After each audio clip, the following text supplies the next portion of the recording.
Friends, स्वागत है आपका आपके अपने YouTube चैनल UR अकेडमी पर। दोस्तों, आज हम केमिकल कंपाउंड को आगे बढ़ाते हुए स्टार्ट करेंगे टाइप्स ऑफ एसिड। इससे पिछले सेशन में हमने जो केमिस्ट्री में केमिकल कंपाउंड वाले चैप्टर में जो पढ़ा था वो पढ़ा था पीएच स्केल, और उसके अलावा एसिड और बेस में अंतर, और उसके अलावा लिटमस पेपर के बारे में पढ़ा था इससे पिछले वाले सेशन में। और इस सेशन में मैं स्टार्ट करने वाला हूँ आपके टाइप्स ऑफ एसिड, अम्ल के प्रकार। अगर मैं बात करूँ टाइप्स ऑफ एसिड की जो प्रकार हैं वो कितने होते हैं? 5 प्रकार पढ़ेंगे हम। कितने पढ़ेंगे? 5 प्रकार एसिड के पढ़ेंगे। 5 प्रकार वो कौन कौन से हैं देखना। पहला जो एसिड का टाइप है वो है ऑक्सी एसिड। कौन सा है? Oxy acid. पहला टाइप है ऑक्सी एसिड, इसे बोलते हैं हम ऑक्सी अम्ल। कौन सा अम्ल? ऑक्सी अम्ल बोलते हैं। अगर मैं बात करूं ऑक्सी एसिड की, तो ऑक्सी एसिड कौन होते हैं? ऑक्सी एसिड वो होते हैं जिनमें हाइड्रोजन और ऑक्सीजन दोनों उपस्थित हो। ऐसे एसिड जिनमें ऑक्सीजन और हाइड्रोजन दोनों ही उपस्थित होते हैं वो क्या होते हैं? वो होते हैं ऑक्सी एसिड। ऑक्सीजन और हाइड्रोजन उपस्थित वो होते हैं क्या? Oxy acid. अगर मैं बात करूं ऑक्सी एसिड के एग्जाम्पल की, तो ऑक्सी एसिड के कौन कौन से एग्जाम्पल हैं वो देखना आप। इसके एग्जाम्पल की बात कर रहा हूं मैं, तो HNO3 नाइट्रिक एसिड। कौन सा acid? Nitric acid. H2SO4 sulphuric acid. इसके अलावा H3PO4 जिसे पर बोलते हैं फॉस्फोरिक एसिड। अगला एग्जाम्पल H3PO3 जिसे हम बोलते हैं फॉस्फोरस एसिड। इसके अलावा जो एग्जाम्पल है वो है H3BO3 जिसे हम बोलते हैं बोरिक एसिड। ये है नाइट्रिक एसिड HNO3, ये है H2SO4 sulphuric acid, H3PO4 phosphoric acid, H3PO3 ये है फॉस्फोरस एसिड, ये है बोरिक एसिड H3BO3। ये है एग्जाम्पल ऑक्सी एसिड के। अगले हम एसिड के प्रकार में चलते हैं, तो वो आता है हाइड्रो एसिड। कौन सा एसिड आता है? Hydro acid. हाइड्रो एसिड की अगर हम बात करें, इसे हिंदी में बोला जाता है हाइड्रो अम्ल। इस एसिड की बात करें तो हाइड्रो एसिड क्या होते हैं? हाइड्रो एसिड वो एसिड होते हैं जिनमें ऑक्सीजन तो अनुपस्थित हो, ऑक्सीजन अनुपस्थित हो तथा जो हाइड्रोजन है वो किसके साथ जुड़ा हो? हाइड्रोजन जो है हेलोजन एलिमेंट के साथ जुड़ा हो। किसके साथ जुड़ा हो? हेलोजन एलिमेंट के साथ जुड़ा हो। अब बात आ गई यहाँ कि हेलोजन एलिमेंट क्या होते हैं। हेलोजन एलिमेंट क्या होते हैं? हेलोजन एलिमेंट क्या होते हैं? तो हेलोजन एलिमेंट वो होते हैं जो सॉल्ट बनाते हैं। क्या बनाते हैं? साल्ट बनाते हैं, लवण बनाते हैं। साल्ट बनाते हैं या लवण बनाते हैं। बात करें अगर अपन हेलोजन एलिमेंट की, तो वो कौन कौन से होते हैं देखना। फ्लोरीन, क्लोरीन, ब्रोमीन और आयोडीन ये होते हैं हेलोजन एलिमेंट। इनके अलावा एक और होता है, वो होता है एस्टेटिन जिसे हम बोलते हैं। एस्टेटिन जो होता है वो भी एक हेलोजन एलिमेंट ही होता है। आगे अगर हम बात करें हाइड्रो एसिड के एग्जाम्पल की, हाइड्रो एसिड के एग्जाम्पल की बात करें तो इसके अंतर्गत जो एग्जाम्पल आते हैं वो क्या हैं देखना ध्यान से। ऑक्सीजन अनुपस्थित होना चाहिए और हाइड्रोजन जो है हेलोजन एलिमेंट के साथ जुड़ा हुआ होना चाहिए। तो इसके एग्जाम्पल की बात करें तो आते हैं HBr हाइड्रोजन है और ये हेलोजन एलिमेंट है। HCl है। इसके अलावा बात करें तो HF बोल सकते हैं हम। कौन सा? HF है। इनके अलावा भी एक एग्जाम्पल और है किसका? हाइड्रो एसिड का, वो है HCN भी इसका एग्जाम्पल ही है, ध्यान रखना। अब हम अगले प्रकार पे चले एसिड के, तो वो आता है मिनरल एसिड। कौन सा एसिड आता है? मिनरल एसिड आता है। मिनरल एसिड की अगर हम बात करें थर्ड नंबर पे मिनरल एसिड। मिनरल एसिड जिसे हम बोलते हैं खनिज अम्ल। कौन सा अम्ल बोलते हैं? खनिज अम्ल बोला जाता है इसे, खनिज अम्ल बोलते हैं इसे हिंदी में। मिनरल एसिड की बात करें तो मिनरल एसिड वो एसिड होते हैं जिनमें कौन सा परमाणु? कार्बन परमाणु जो है वो क्या हो? अनुपस्थित हो, कार्बन परमाणु अनुपस्थित हो तथा जो मिनरल्स हैं वो उपस्थित होने चाहिए। मिनरल्स के बने होते हैं क्या, मिनरल्स एसिड, इनमें क्या उपस्थित होने चाहिए, मिनरल्स प्रेजेंट होने चाहिए, खनिज उपस्थित होने चाहिए, मिनरल्स प्रेजेंट होने चाहिए मिनरल एसिड में। अगर मैं बात करूं मिनरल एसिड के एग्जांपल की, तो वो एग्जांपल होंगे जिनमें कार्बन अनुपस्थित होगा, कार्बन अनुपस्थित होगा। तो जो इसके एग्जांपल हैं वो क्या है देखना, मिनरल एसिड के जो एग्जांपल हैं वो मैं लिखने जा रहा हूँ, या लिखता हूँ मिनरल एसिड के एग्जांपल वो हैं HCl, क्या है HCl, HI, उसके अलावा HNO3, HNO3 भी इसका एग्जांपल है। ये हो गए किसके एग्जांपल, ये हो गए मिनरल एसिड के एग्जांपल हैं ये वाले HCl, HI, HNO3, जो ये हैं ये मिनरल एसिड के एग्जांपल हैं। अब मैं चलता हूँ अगले प्रकार के एसिड के ऊपर, जो कि अब बचे हुए जो दो एसिड हैं, हमने 3 प्रकार के एसिड पढ़ लिए। एक तो पढ़ा ऑक्सी एसिड, एक पढ़ा हमने हाइड्रो एसिड, एक पढ़ा हमने मिनरल एसिड। बाकी के जो दो बचे हुए एसिड हैं वो वही एसिड हैं जिनकी चर्चा मैंने पिछली क्लास में की है, strong acid and weak acid. लेकिन थोड़ी सी बात यहाँ भी कर लेते हैं उनके बारे में। चौथे नंबर का जो आता है वो आता है स्ट्रॉन्ग एसिड। कौन सा एसिड आता है, स्ट्रॉन्ग एसिड की, स्ट्रॉन्ग एसिड जो होता है उसे हम प्रबल अम्ल बोलते हैं, हिंदी में क्या बोलते हैं, प्रबल अम्ल बोला जाता है इसे हिंदी में, प्रबल अम्ल। और जो स्ट्रॉन्ग एसिड हैं उसकी जो पीएच वैल्यू जो होती है, पीएच वैल्यू जो होती है, मैंने आपको पिछले सेशन में अच्छी तरह से समझाया कि इसकी जो पीएच वैल्यू होती है वो 0 से 3 तक होती हैं। क्या होती हैं, 0 से 3 के बीच में इसकी स्ट्रॉन्ग एसिड की पीएच वैल्यू होती है। ओके, अगर मैं बात करूं स्ट्रॉन्ग एसिड के बारे में, तो जो स्ट्रॉन्ग एसिड हैं उसमें H+ का कंसंट्रेशन जो होता है, H+ की सांद्रता जो होती है वो बहुत ज़्यादा होती है। क्या होती हैं, H+ की सांद्रता बहुत ज़्यादा होती हैं। और जो स्ट्रॉन्ग एसिड होते हैं वो पानी में, स्ट्रॉन्ग एसिड जो होते हैं पानी में पूर्ण रूप से टूट जाते हैं, कंप्लीटली ब्रेक डाउन हो जाता है इनका, पूर्ण रूप से पानी में टूट जाते हैं, ये पूर्ण रूप से टूट जाते हैं पानी में, पानी में है ना, पानी में टूट जाते हैं पूर्ण रूप से क्या, स्ट्रॉन्ग एसिड। अगर मैं बात करूं स्ट्रॉन्ग एसिड के एग्जांपल की, तो इसके जो एग्जांपल हैं वो हैं HCl, HNO3 और H2SO4।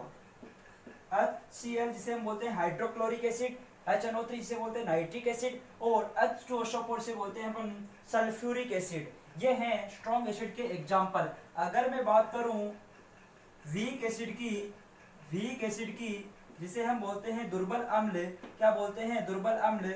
अगर वीक एसिड की बात करूं तो इसकी जो पीएच वैल्यू जो होती हैं वो होती हैं 3 से लेके 6.9 तक, 3 से लेके 6.9 तक वीक एसिड की पीएच वैल्यू होती हैं।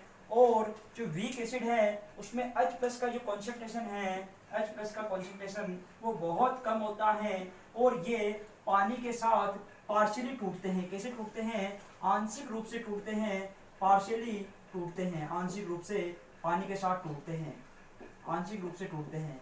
और इसके एग्जाम्पल की बात करें वीक एसिड के एग्जाम्पल की, तो जो वीक एसिड के एग्जाम्पल हैं वो हैं टार्ट्रिक एसिड। कौन सा एसिड, टार्ट्रिक एसिड। इसके अलावा बात करें लैक्टिक एसिड। कौन सा एसिड, लैक्टिक एसिड। इसके अलावा बात करें ऑक्जेलिक एसिड। कौन सा एसिड, ऑक्जेलिक, ऑक्जेलिक एसिड। ये हैं वीक एसिड के एग्जाम्पल। इसके अलावा एसिटिक एसिड भी इसमें आता है वीक एसिड में। और वीक एसिड वो होते हैं जिन्हें हम खा सकते हैं, ध्यान रखना, वीक एसिड को खाया जाता है। किसको खाया जाता है, वीक एसिड को, वीक एसिड को हम खा सकते हैं, ये पॉइंट ध्यान रखना। अब चलते हैं अपन नेक्स्ट टॉपिक की तरफ। ये हुए आपके टाइप्स ऑफ एसिड कंप्लीट। अब हम नेक्स्ट टॉपिक की ओर चलते हैं। अगला जो हमारा टॉपिक होगा वो होगा कुछ सिद्धांत, केमिकल कंपाउंड में दिए गए कुछ सिद्धांत जो हैं उनके बारे में हम पढ़ेंगे। वो सिद्धांत कौन कौन से हैं देखना, डाल दीजिए हेडिंग थ्योरीज, सिद्धांत। कुछ सिद्धांतों के बारे में चर्चा करेंगे हम, वो सिद्धांत कौन कौन से हैं देखना।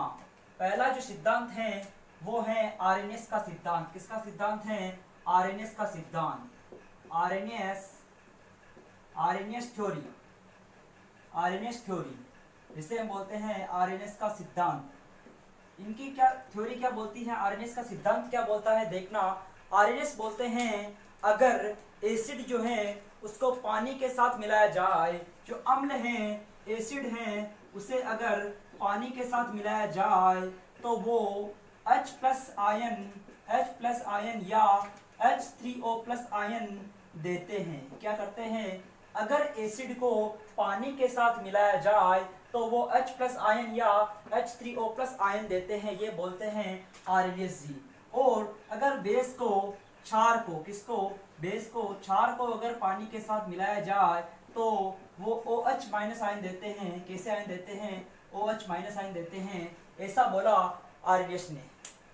तो अगर मैं बात करूं H प्लस आयन को क्या बोलते हैं, तो मैंने आपको पिछले लेक्चर में बताया था ये कि जो H प्लस आयन है उसे बोलते हैं हम हाइड्रोजन आयन। कौन सा आयन बोलते हैं, हाइड्रोजन आयन। और जो H3O प्लस जो आयन है उसे बोलते हैं हाइड्रोनियम आयन बोला जाता है इसे। और जो OH माइनस आयन है इसे बोलते हैं हाइड्रोक्सिल आयन बोला जाता है OH माइनस आयन को। ये हुई आपकी आरएनएस की थ्योरी। अगली अगर थ्योरी की बात करें तो वो है Brostand and Lowry theory. ब्रोस्टैंड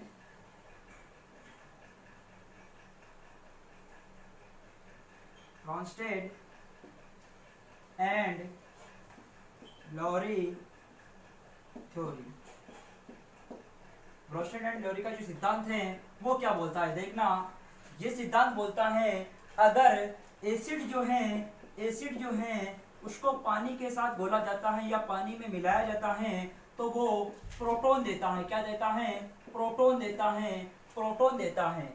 acid को अगर पानी के साथ मिलाया जाता है तो प्रोटॉन देता है। और जो बेस जो होता है इसमें जो बेस होता है वो क्या करता है, वो इस प्रोटॉन को ग्रहण करता है। ध्यान रखना, ब्रोस्टैंड एंड लोरी ने बताया कि जो एसिड होता है वो पानी के साथ क्रिया करता है या पानी के साथ मिलाया जाता है तो प्रोटॉन देता है। और ये एसिड जो होता है वो ब्रोस्टैंड एंड लोरी एसिड होता है। और जो ब्रोस्टैंड एंड लोरी जो बेस होता है वो इस प्रोटॉन को क्या करता है, ग्रहण करता है। ये थी ब्रोस्टैंड एंड लोरी थ्योरी। अगली अगर मैं बात करूं लास्ट थ्योरी की, वो थी लेविस थ्योरी। लुईस के द्वारा दी गई जो लेविस थ्योरी है उसके बारे में अगर चर्चा करूं तो तीसरी थ्योरी है लेविस थ्योरी। थर्ड थ्योरी है लेविस थ्योरी। आपकी लेविस थ्योरी कौन सी थ्योरी है, लेविस थ्योरी है। तीसरी है वो क्या बोलते हैं, देखना। लेविस ने बोला, जिन्हें हम लुईस बोलते हैं वो एक ही बात है। लेविस ने जो बोला, लेविस बोलते हैं कि जो एसिड हैं वो क्या होते हैं, देखना। एसिड वो होंगे जो लोन पेयर को क्या करेंगे, एक्सेप्ट करेंगे, ग्रहण करेंगे। लोन पेयर को क्या करेंगे, लोन पेयर को ग्रहण करेंगे या एक्सेप्ट करेंगे, वो क्या होंगे, वो एसिड होंगे। अब ध्यान रखना, एसिड वो होंगे जो लोन पेयर को ग्रहण करेंगे, वो होंगे एसिड। और वो एसिड कौन से एसिड कहलाएंगे, वो एसिड कहलाएंगे लेविस एसिड। कौन से एसिड कहलाएंगे, लेविस एसिड कहलाएंगे, लुईस अम्ल कहलाएंगे। और अगर मैं लुईस अम्ल की बात करूं तो उसका एग्जाम्पल जो है, लेविस एसिड का एग्जाम्पल जो है वो है हाइड्रोजन। कौन सा है, हाइड्रोजन उसका एग्जाम्पल है। अगर मैं बात करूं बेस की, तो बेस कौन होगा, क्षार कौन होगा, जो लोन पेयर को क्या करेगा, दान करेगा, वही क्या होगा, बेस होगा। और वो बेस कौन सा होगा, वो बेस होगा लेविस बेस। कौन सा बेस होगा, लेविस बेस होगा, मतलब कि लुईस क्षार होगा। कौन सा क्षार होगा, लुईस क्षार होगा, जो लोन पेयर को दान करेगा या डोनेट करेगा। अगर मैं लुईस क्षार के एग्जाम्पल की बात करूं तो इसका जो एग्जाम्पल है वो है NH3 और BF3। NH3 और जो BF3 है वो लुईस क्षार का क्या है, एग्जाम्पल है। एग्जाम्पल क्या है इसका, NH3 और BF3। ये हुई आपकी लुईस थ्योरी। लुईस ने यही बोला था। अगर मैं आपको शॉर्ट में समझाऊं तो देखना, ये A है, ये B है, इसको क्या मान लीजिए आप, बेस मान लीजिए, इसको आप क्या मान लीजिए, क्षार मान लीजिए, इसको आप मान लीजिए एसिड। क्या मान लीजिए, एसिड मान लीजिए। इसके पास दो लोन पेयर हैं। क्या हैं? दो लोन पेयर हैं। लोन पेयर क्या होते हैं? लोन पेयर होते हैं एक्स्ट्रा पड़े हुए इलेक्ट्रॉन। इसके पास जो दो हैं, ये दो एक्स्ट्रा पड़े हुए इलेक्ट्रॉन हैं। ये इलेक्ट्रॉनों को ये दान कर देता है एसिड को, और एसिड इनको ग्रहण कर लेता है। तो ये एसिड कौन सा हो जाएगा? ये लेविस एसिड हो जाएगा, लुईस अम्ल हो जाएगा। और ये क्षार होगा जो दान कर रहा है, वो कैसा क्षार हो जाएगा? लेविस क्षार हो जाएगा, लुईस क्षार हो जाएगा, लेविस बेस हो जाएगा। यही था आपकी लुईस स्टोरी जो मैंने आपको समझाई है। अब मैं आगे चलता हूँ, आगे बात करता हूँ अगले टॉपिक की।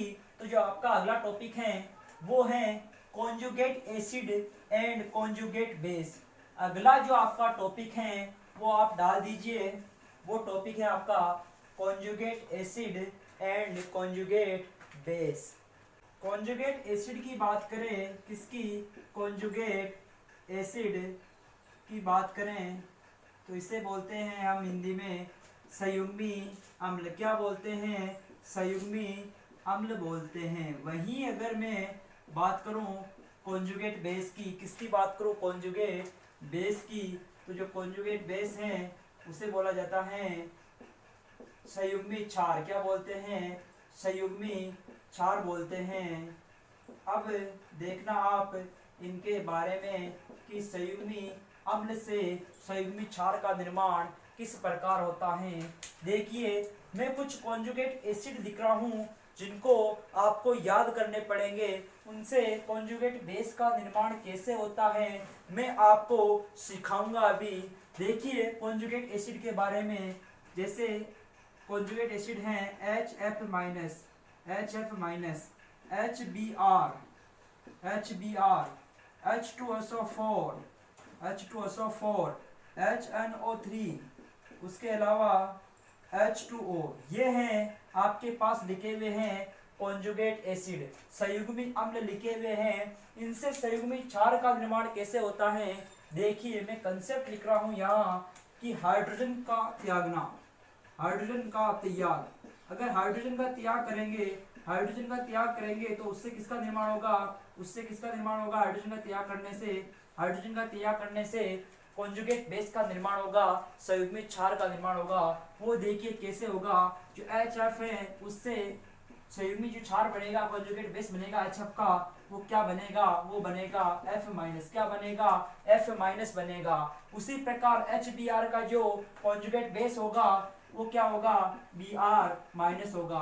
ये कॉन्जुगेट एसिड है, इनसे हम कॉन्जुगेट बेस का निर्माण कर रहे हैं। तो देखिएगा कैसे हो रहा है। हम हाइड्रोजन का त्याग कर रहे हैं। किसका त्याग कर रहे हैं? हाइड्रोजन का त्याग कर रहे हैं। उसी प्रकार H2SO4 जिसे हम बोलते हैं सल्फ्यूरिक अम्ल। क्या बोलते हैं? सल्फ्यूरिक अम्ल बोला जाता है इसे। इससे जो है कॉन्जुगेट बेस का निर्माण करना है, तो इससे कॉन्जुगेट बेस का जो निर्माण होगा वो हाइड्रोजन त्यागा और HSO4 माइनस हो गया, ये बन गया।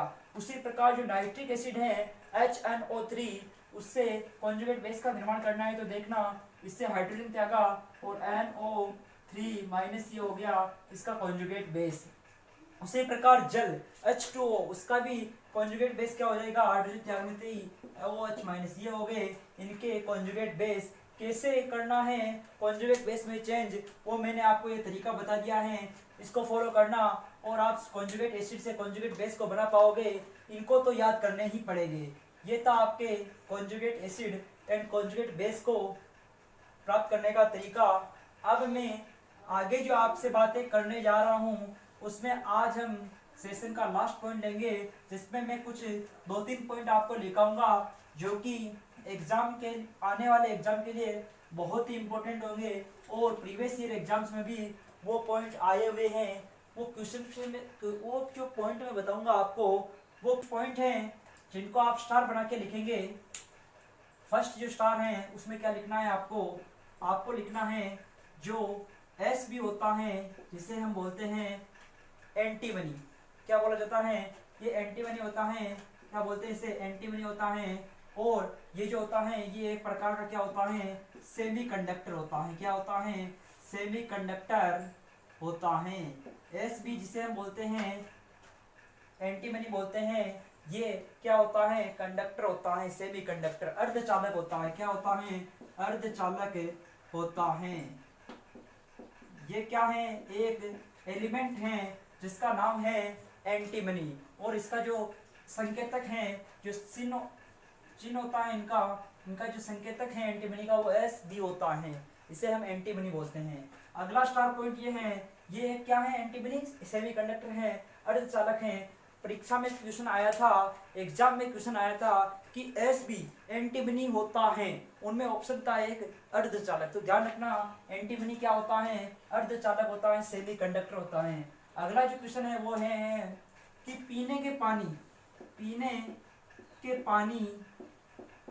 पानी का पीएच कितना होता है। पीने के पानी का जो पीएच होता है वो कितना होता है, तो वो होता है मेरे दोस्तों 6.4 के समथिंग, लगभग 6.4 होता है। ओके, ये होता है पीने के पानी का पीएच। और इसके साथ में एक बात और डिस्कस कर लूं, मैंने आपको जो पीएच स्केल वाली जो क्लास दी थी, इसमें मैंने आपको बताया था जो डिस्टिल्ड वाटर होता है, आसुत जल जिनको बैटरी में भरा जाता है, उसका पीएच कितना होता है।